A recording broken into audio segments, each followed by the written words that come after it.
Alrighty, back in the shop for another goodies mailbag. First out of the boxes, we got a spring assortment. This is super handy to have. I need my knife. If you're doing small engine work and other small odds and building things and like making complex mechanical stuff, eventually you're going to need springs.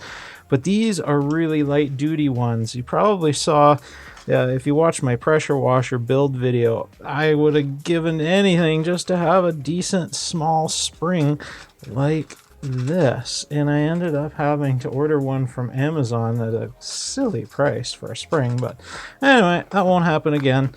Now we have lots. Next out of the packages, this is an E-Clips set, also known as Jesus Clips, and more creative names than that. Different sizes here. Oh, they're trying to escape, but these little tiny guys are the ones that bugger off as they, like, I just opened the package and they're already flying everywhere. So you see the habit of these things. They love taking off. You'll find them retaining shafts and little axles on various things, particularly small carburetors. You'll find them on throttle shafts and choke shafts. So good to have a little assortment kicking around because they forever just take off. Big thanks to PCBWay for supporting this episode. Check out their PCB assembly services, $30 for up to 20 pieces. Check out their page for advanced PCBs as well, which serve the needs of high precision stuff in aerospace, medical, etc. Also check out the shared projects page where you can share your projects and get 10% commission on the first orders. This is not something I've needed very often, but just a grommet set. When you need one, you need one. And it's the difference between finishing a job right and leaving it kind of half-assed. When you need to run some wires through a piece of plastic or a piece of metal or whatever, if you don't have them, you always end up just sticking some goop on it or whatever. But the proper way to do it is a nice little grommet, so that'll work. I'm going to leave this in the package because it's nice and sealed. This one's from Farmer Tech. This is just a complete weed eater style carburetor, often used on mainly weed eaters. Some chainsaws will have this one on it, and just handy to have a whole one. If I'm in a rush and I don't want to do the rebuilds, then this is the way to go. Same story here.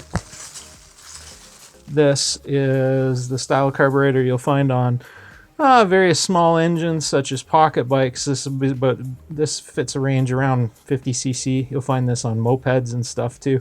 And again, if you don't want to be messing around, these things, like, I think it was like 11 Canadian dollars from China. So I don't need it right now, but someday I will.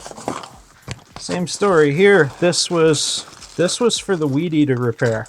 And I was going one of two ways. I was either rebuilding that carb for the repair video that you may have already seen.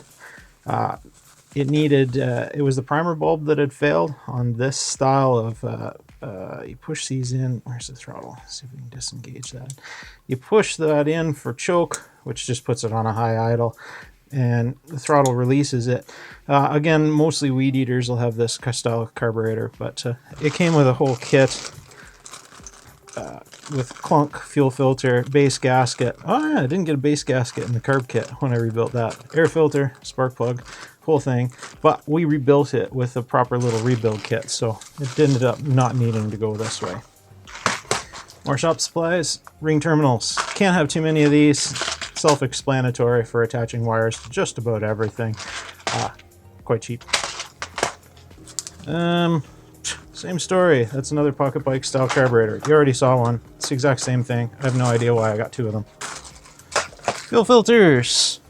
These are inline style fuel filters, low to no resistance, so you can use these on small gravity fed systems without a problem. Usually, your mileage may vary, but these filters generally rot away before they get blocked up.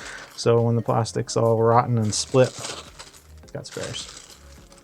Same exact story here, except this set comes with some petcocks and hose clamps. Now, this is a really cool style petcock because it's an inline one. You can put this on any engine, whether it had a petcock before, which is a fuel shutoff, or not.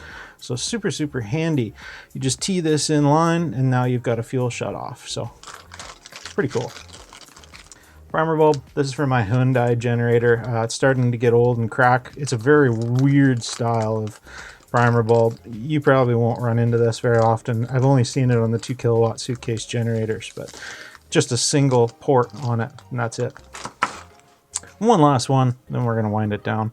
This is a screw starter. I used these for carburetors in my automotive career for years and years, but I never had one of my own.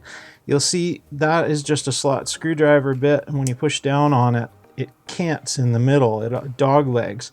That holds the screw on the end of here so you can start it into a recessed hole down deep. Usually, like automotive carburetors, you had to have this, or the darn things, especially if you were working on it on the engine, you were going to lose your fastener down into the engine, and that would be a very bad day for you. So you had to really trust yourself with these things.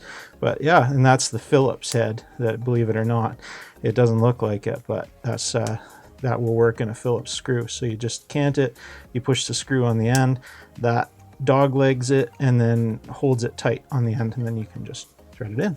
Handy dandy. Cool little thing. Screw starter. Cheers, guys. It's a fun little mailbag, eh, for the shop. Hope you like these videos. Click a thumbs up if you do. I'll see you guys next video. We'll maybe fix something else out here.